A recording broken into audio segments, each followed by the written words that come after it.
Students, welcome to Prayagraj one day classes. I hope आप सभी बहुत ही बेहतर होंगे। मैं उम्मीद करता हूँ आपकी तैयारी बहुत ही उम्दा बेहतरीन तरीके से चली होगी। पूरी वीडियो में डिटेल इन्फॉर्मेशन शेयर करने से पहले सबसे पहले प्रयागराज वनडे क्लासेस के ऑफिशियल टेलीग्राम से जुड़े। UPPSC state PCS RRO Allahabad high court से रिलेटेड जितनी भी हेल्प हो पाती है पूरी हेल्प की जाती है। जो भी गाइडेंस हो पाता है देने का पूर्णतः प्रयास किया जाता है। सिंसियर कैंडिडेट्स टेलीग्राम से अवश्य जुड़े।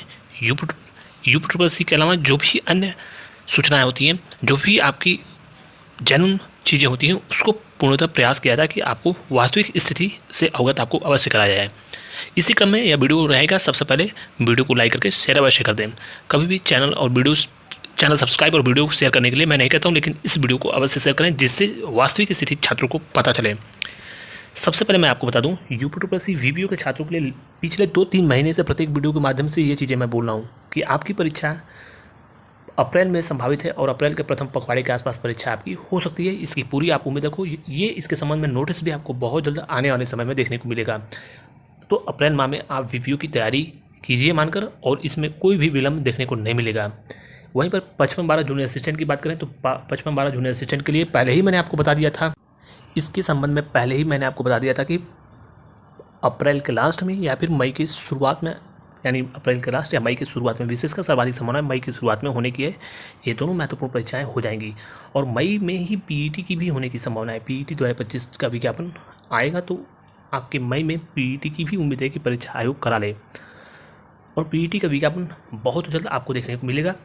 वहीं पर मैं बात करूँ प्रवर्तन कांस्टेबल के लिए, तो प्रवर्तन कांस्टेबल की जॉब बहुत ही बेस्ट जॉब है। ये समझिए कि चीज़ें जो मैं बता रहा हूँ उसकी चीज़ें वास्तविक होती हैं। ये प्रवर्तन कांस्टेबल जो है वो काफ़ी बेहतरीन जॉब है। आज से आप समझ गए होंगे।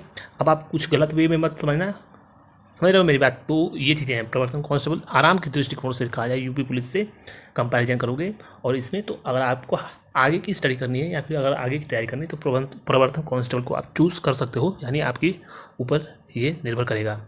वहीं पर एजीटी के छात्र पूछ रहे हैं कि एजीटी और जेई की परीक्षा कब होगी। जेई के बारे में मैंने आपको पूर्व में बताया कि जुलाई लास्ट में या फिर इसके बाद जुलाई लास्ट या फिर जेई की परीक्षा जून लास्ट या जुलाई में होने की संभावना है। वहीं पर एजीटी जो है मई लास्ट जून में आपकी परीक्षा हो सकती है एजीटी की। तो आप जितना जल्दी हो सके अपने पाठ्यक्रम को रिवाइज कीजिए, क्योंकि परीक्षाएं कब होंगी, कितने समय में पूर्ण हो जाएंगी, ये आप देख रहे हो। युद्ध स्तर पर एक दिन में 2 परीक्षाएं हो रही हैं। तो इसलिए मई मानकर विशेषकर एजीटी वाले तैयारी करते रहें। मई में आपको परीक्षा देनी है, इसको मानकर आप तैयारी कीजिए। भले से परीक्षा आपकी जून में हो तो फिर भी आप इसकी तैयारी करो। वहीं पर 12-62 जूनियर असिस्टेंट की टाइपिंग और डॉक्यूमेंट वेरिफिकेशन के बाद सारी चीज़ें मैं आपको बता दूं। इसके परीक्षा परिणाम आपको प्रथम पखवाड़े में देखने को मिलेगा। बहुत जल्द आपको जूनियर असिस्टेंट का रिजल्ट देखने को ऑफिशियली मिलेगा। इसके अलावा इसी लगभग एक सप्ताह के अंदर आपको परीक्षा परिणाम देखने को मिल सकता है। 12-62 जूनियर असिस्टेंट का एक सप्ताह के अंदर जो है परीक्षा परिणाम देखने को मिल सकता है, और डॉक्यूमेंट वेरिफिकेशन दूसरे पखवाड़े में फरवरी की स्टार्ट हो सकता है। दूसरे पखवाड़े में यानी तीसरे सप्ताह, फरवरी के तीसरे सप्ताह में संभावनाएं हैं। तीसरे चौथे सप्ताह में आपका डॉक्यूमेंट वेरिफिकेशन स्टार्ट हो जाए। वहीं पर बात करें लेखपाल के बारे में, कोचिंग संस्थाओं के द्वारा कोर्स बेचने वाले लोगों के द्वारा ये तमाम भ्रांतियाँ फैलाएंगी कि ओपन भर्ती होगी लेखपाल की। लिख कर आज ही रख लीजिए, कोई भी यूपी ट्रिपल की भर्तियाँ या यूपी के द्वारा यूपी सरकार की जो भी गवर्नमेंट की भर्तियाँ हैं, जो ग्रुप सी की है और 42 ग्रेड पे की है, लेवल 6 की जॉब है, सभी जो यूपी ट्रिपल सी होती हैं, सभी भर्तियाँ आपकी आने वाले समय में लगातार पीईटी के द्वारा ही होंगी। पीईटी के अलावा अन्य कोई भर्ती, सामान्य भर्ती, ओपन भर्ती नहीं होगी। ये पूर्णतः सिर्फ कोचिंग संस्थाओं का अपने लाभांश के लिए चीज़ें करना है। कुछ छात्र ऐसे हैं जो माननीय मुख्यमंत्री जी से भी शिकायत करने वाले हैं। काफ़ी बच्चों ने इसकी भी बातें कही हैं कि जो अनावश्यक भर्तियों को विलंब कराते हैं, भर्तियों को अनावश्यक कोर्ट के शादी में फंसाने का पूर्णतः प्रयास करते हैं, ऐसे लोगों को छात्र जो है शिकायत करने वाले हैं। और कहीं कहीं यूपी ट्रिपल के पीईटी की बात करोगे, लेखपाल के द्वारा जो लगातार लेखपाल की भर्ती, लोअर पीसीएस की भर्ती, अन्य तमाम जो महत्वपूर्ण भर्तियाँ हो रही हैं, उसमें छात्रों की संख्या बेहद कम होने से भर्तियाँ पारदर्शी तरीके से हो रही हैं, निष्पक्ष हो रही हैं, और कहीं ना कहीं जो भर्तियों में लगने वाला संसाधन है, समय है, वो कम बच हो रहा है, कम, यानी सब कुछ पारदर्शी तरीके से हो रहा है, और भीड़ एक प्रकार से अनावश्यक भीड़ भर्तियों में से हट जा रही है। जो यानी जो नॉन सीरियस कैंडिडेट्स हैं वो अपीयर नहीं हो पा रहे हैं, वो शॉर्टलिस्ट ही नहीं हो पा रहे हैं। तो इसलिए पीईटी छात्रों का लाभप्रद है छात्रों के लिए, और लगातार पीईटी के द्वारा ही आगामी भी भर्तियाँ होंगी। रही लेखपाल भर्ती की बात और लोअर पीसीएस या फिर अन्य जो विज्ञापन आने हैं, पूरी तरीके से उम्मीद है कि शासन से मंजूरी मिलेगी। पीईटी 2023 की वैलिडिटी बढ़ती है तो आपको लगातार आपको लेखपाल का विज्ञापन देखने को मिलेगा। उसके अलावा लोअर पीसीएस और एएसओ और अन्य संभावित महत्वपूर्ण विज्ञापन देखने को मिलेंगे। पूरी तरीके से संभावनाएं अभी भी प्रबल बनी हुई हैं कि आपका पीईटी 2023 की वैलिडिटी कुछ समय के लिए एक्सटेंड हो सकती है। वहीं पर बात करें पीईटी 2025 वाले छात्र, चाहे आपके 1 नंबर आए, 2 नंबर आए, 3 नंबर आए, आप लगातार तैयारी करते रहना, और आप पेपर अवश्य देना, जिससे आपको आगामी आने वाले समय में कोई स्पेशल भर्ती मिल जाए या फिर साधारण कई ऐसी महत्वपूर्ण भर्तियाँ हैं, कहीं कहीं आप पश्चाताप कर रहे हो, वो आपको अपने डिसीजन पर पुनः विचार करना चाहिए कि पीईटी 2023 क्यों छोड़ा आपने।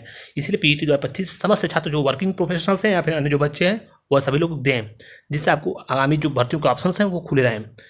इसके अलावा लोअर पीसीएस के बारे में आपको जानकारी दे दी गई। वहीं पर ईआरएमएस की बात करें तो ईआरएमएस का विज्ञापन जो है संभावनाएं प्रबल है, क्योंकि पिछले साल विज्ञापन आना संभावित था और लगातार 3 वर्षों तक आना था। तो इस वर्ष संभावना है कि आपको मार्च में विशेष का संभावना है विज्ञापन देखने को मिल सकता है। बाकी जो आगे जानकारी होगी मैं आपको बता दूंगा।